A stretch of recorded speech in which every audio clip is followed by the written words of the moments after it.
Hello po sa ating panibago vlog. Justin Jalopez po. Ngayon po ng mga explicit na dance ng Twice Icons tabi-sabi yung radio yung management ng 102.7 Star FM. Pinirecord siya noong February 2021. Nagpakasakay ng jeep sa Tabang. Unin natin March 2020, last day na ata. Sana yon, bumabalik din sa June 1. Nasa na tumasa ng high tide tubig sa Hagonoy, Bulacan. Not possible sa Kedaan. Yung nating songs natin, para natin ito in 45 seconds.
Ayan, dito sinasayaw ng Twice Icons tabi sa radyo.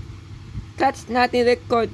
Take forward sa reaction po channel po this time po na mga dito sa kagabi. Next day po kami ganay Philippines. Sa ganyan to si Ma'am Jinky sa Redon. Thanks for reaction ng mga transportasyon ng bus ng Vita Rapers North sa mga bus ng Bulacan Negros ko dito last year to noong mulang 2023 at silang po ng mga transportasyon dito sa Besans anong doon sa kasawa ni Kuya Jeromen. Thank you po sina transportasyon. Isang taon na po na kasi sa Besans ni Ma'am Jiki at saka ni Ma'am Rachel noong October po, isang picture na po dito po. So dito na picture, February season taon na to, dito na mga dito. Tapos ko na nasayawan kagabi isang taon. Thank you for na tinready na mga teacher at sana mga is-visit dito sa na mga episode ko. Ayon po sa vlogger na mga transportasyon, everything po na lovely sa married na unang po sa ating sa bayan po na mga transportasyon. So guys, it's visit po. Nagkasal na po ng unang 2022. Thank you po, maraming salamat po sa ating susunod na po programa ng vloggers po. Thank you po sa pagtansap ni Ma'am Jiggy Lovers. Sa mga subscribe, don't forget follow for Justin Jan Lopez and Vincent. Maraming salamat po hanggang kids po na po.